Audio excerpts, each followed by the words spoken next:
வணக்கம் மக்களே, இன்னைக்கு நாம் என்ன பண்ண போகிறோம் அப்படின்னு பார்த்தீங்கன்னா, எல்லாருக்குமே ரொம்ப ரொம்ப ரொம்ப பிடிச்ச ஒரு டிஷ்ஷு தான் இது. அதுதான் பரோட்டா. இந்த பரோட்டா வந்து பிடிக்காத ஆளே இருக்க மாட்டாங்க அப்படின்னு தான் சொல்லணும். ஸோ அந்த பரோட்டா வந்து ரொம்ப சாஃப்டாகவும் ரொம்ப ஈஸியாகவும் ரொம்ப டேஸ்ட்டாகவும் செய்கிறது எப்படி அப்படின்னு சொல்லி தான் நான் இன்றைக்கி உங்களுக்கு சொல்லித்தர போகிறேன். வாங்க வீடியோக்குள்ளே போகலாம். இப்போ இந்த பரோட்டா செய்கிறதுக்காக ஒரு பெரிய பாத்திரத்தில் ஒரு கப் அளவு தண்ணி எடுத்துக்காங்க. அதில் ஒரு அரை டேபிள் ஸ்பூன் உப்பு வந்து அதிகமாக போட்டுறாதீங்க. இப்போ நான் வந்து 1/2 கிலோ மாவில் தான் பண்ண போகிறேன். ஸோ 1/2 டேபிள் ஸ்பூன் போதும். அதுவே நீங்கள் 1 கிலோ பண்ணுறீங்க அப்படின்னா 1 டேபிள் ஸ்பூன் உப்பு போட்டுக்கலாம். அது கூட ஒரு அரை ஸ்பூன்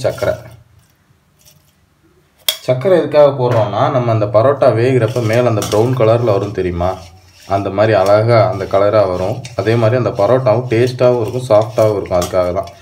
இப்போ இந்த சர்க்கரை உப்பெல்லாம் போட்டு அந்த தண்ணியில் நல்லா கலந்துருங்க. தண்ணி முதல்ல ரொம்ப ஊற்றணும்னு அவசியம் இல்லை. கொஞ்சமாக ஊற்றிட்டு அப்புறம் மாவு போட்டதுக்கப்புறம் அளவு பார்த்துட்டு ஊற்றுங்க. எடுத்த உடனே அதிகமாக ஊற்றிடாதீங்க, அப்புறம் மாவு கொலன்னு ஆயிரும்.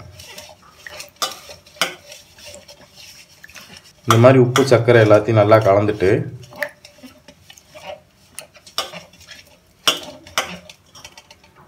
இங்கே நான் 1/2 கிலோ மைதா மாவு வச்சுருக்கிறேன். அதை அப்படியே இதில் சேர்த்துடலாம்.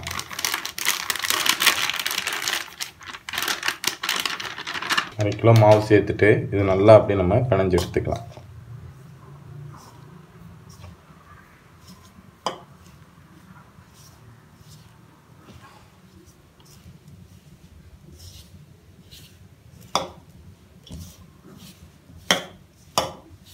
பார்த்தீங்கனாலே தெரியும், நம்ம ஊற்றின தண்ணி பத்தலை. நம்ம அதனால் கொஞ்சமாக மேலே ஊற்றிக்கலாம். தண்ணி கொஞ்சம் கொஞ்சமாக சேர்த்துக்கலாம், ஒன்றும் தப்பு இல்லை. தண்ணி சேர்க்கும் போது ஒரே தான் மாவில் ஊற்றாமல் இந்த மாதிரி கையில் எடுத்து இப்படி தெளித்து விட்டுக்கோங்க. அப்போ தான் கரெக்டாக இருக்கும்.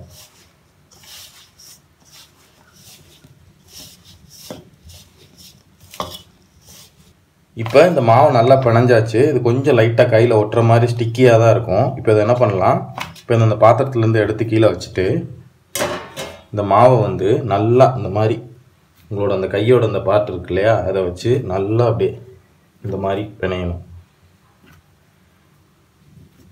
இந்த மாதிரி ஒரு 10 நிமிஷமாவது நீங்கள் பண்ணணும். அப்போ தான் பரோட்டா வந்து நல்லா சாஃப்டாக வரும்.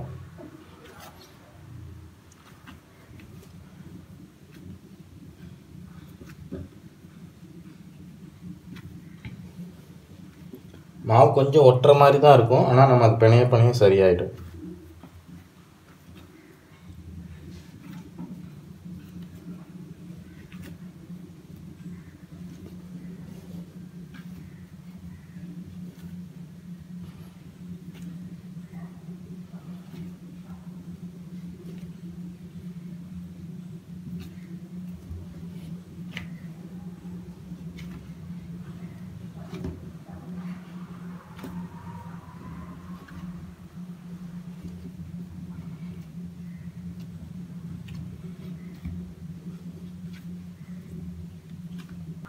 இப்போ இந்த மாவை நல்லா பிணைஞ்சு எடுத்தாச்சு. ஓரளவுக்கு நல்லா சாஃப்ட் ஆகிடுச்சு பாருங்கள். இப்போது இதை அப்படியே எடுத்து அந்த பாத்திரத்தில் வச்சு அதில் ஒரு ஈரத்துணி போட்டு மூடி வச்சிடலாம்.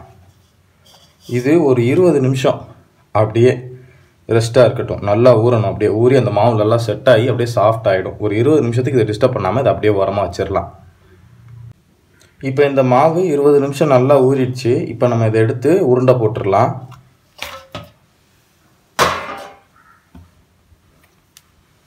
லைட்டாக ஒரு தடவை பிணைஞ்சிட்டு நம்ம இந்த மாதிரி கொஞ்சமாக பிச்சு இதாக இருக்குது பாருங்கள், இப்படி உள்ள கூடி அமுக்கணும். அப்படின்னா அழகாக உருண்டையாக வரும். இதை அப்படியே பிச்சு எடுத்து வச்சிட வேண்டியதான்.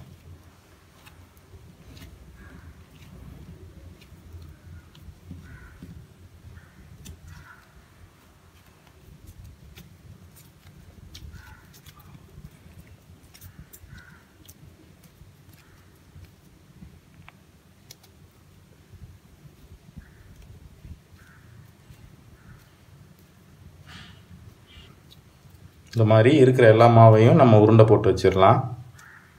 இப்போ எல்லா மாவையும் உருட்டியாச்சு. இப்போ இதில் நம்ம எண்ணெய் வச்சிடலாம். எண்ணெய் போட்டு இந்த மாவு எல்லாத்தையும் நல்லா எண்ணெய் அப்ளை பண்ணிவிட்டு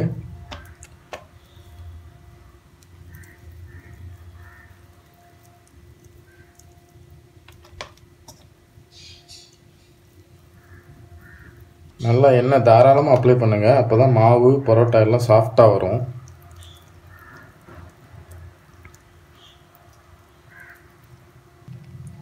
இந்த மாதிரி எல்லா மாவுலையும் எண்ணெய் அப்ளை பண்ணிவிட்டு இதை அப்படியே ஒரு 20 நிமிஷம் இதையும் அப்படியே நம்ம ஊற விட்டுறலாம். அதுக்கப்புறமா நம்ம எடுத்து பரோட்டா வீசிக்கலாம். இது ஒரு 20 நிமிஷம் நல்லா ஊறட்டும். இதை அப்படியே நம்ம ஓரமாக எடுத்து வச்சிடலாம். இப்போது நம்ம எண்ணெய் போட்டு 20 நிமிஷம் ஊற வச்சோம் இல்லையா, அந்த மாவுலாம் நல்லா ஊறிடுச்சு. இப்போ இதை எடுத்து நம்ம பரோட்டா வீசிக்கலாம். இப்போது இந்த மாதிரி மாவு எடுத்து அதை நல்லா கைட்டு அமுக்கி விட்டுட்டு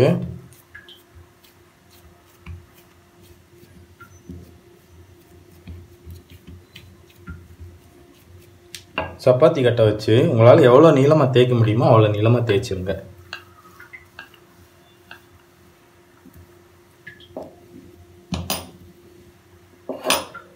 வீச தெரிஞ்சவங்க வீசிக்கலாம். வீச தெரியாதவங்க இந்த மாதிரி எவ்வளோ நீளமாக முடியுமோ அவ்வளோ நீளமாக தேய்ச்சிருங்க.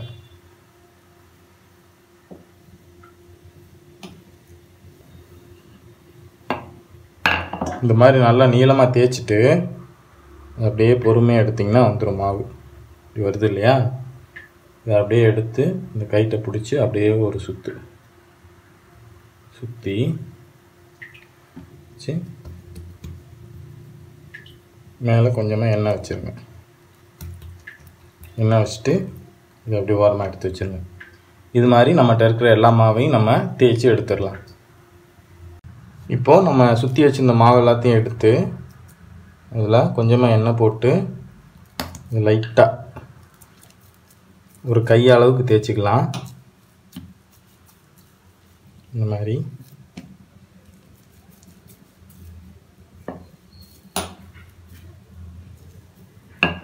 கரெக்டாக நம்ம ஒரு கை அளவுக்கு இருக்குது பாருங்கள், இந்த அளவுக்கு தேய்ச்சிக்கலாம். தேய்ச்சிட்டு கொஞ்சம் எண்ணெய் போட்டு எடுத்து வச்சிடலாம். இந்த மாதிரி நம்மகிட்ட இருக்கிற எல்லா மாவையும் நம்ம ஒரு கை அளவுக்கு தேய்ச்சி வச்சுக்கலாம்.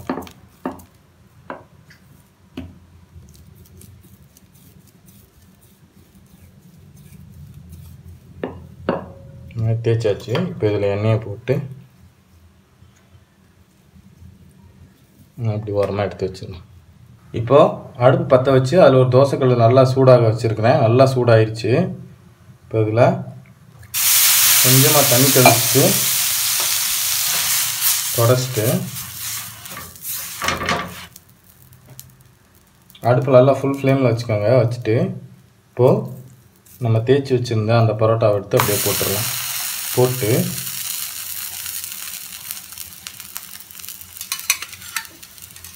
எண்ணெய் ஊற்றுங்க.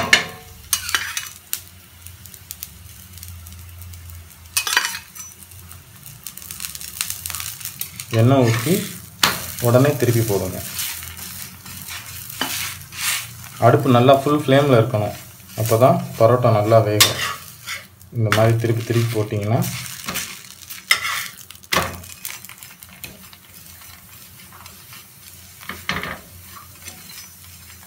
பரோட்டா நல்லா வெந்துடும்.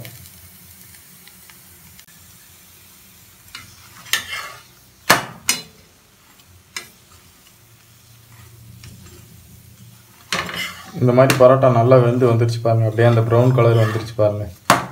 இப்போ இதை நம்ம அப்படியே எடுத்து வச்சிடலாம். இந்த மாதிரி எல்லா பரோட்டாவையும் நம்ம சுட்டு எடுத்துடலாம். இந்த மாதிரி பரோட்டாவை சுட்டு எடுத்து இந்த மாதிரி வச்சுட்டு நல்லா இந்த இருக்கு பாருங்கள், இந்த 2 கையை வச்சு அப்படி அப்படி அப்படி இப்படி அடிச்சிங்கன்னா நல்லா சாஃப்டான பரோட்டா. பாருங்கள், சாஃப்டான பரோட்டா ரெடி. ஓகேங்களா? நல்லா சாஃப்டாக வந்துருச்சு பாருங்கள். இப்போ இந்த பரோட்டாவை அப்படியே பிச்சு போட்டு அதில் நம்ம அந்த செஞ்சு வச்சுருக்கிற அந்த ரோட்டு கடை சால்னா அப்படியே ஊற்றி சாப்பிட்டோன்னா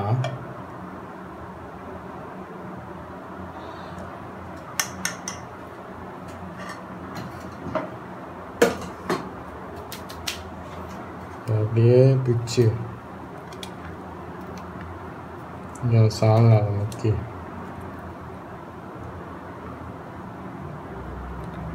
அப்படியே எடுத்து சாப்பிட்டோன்னா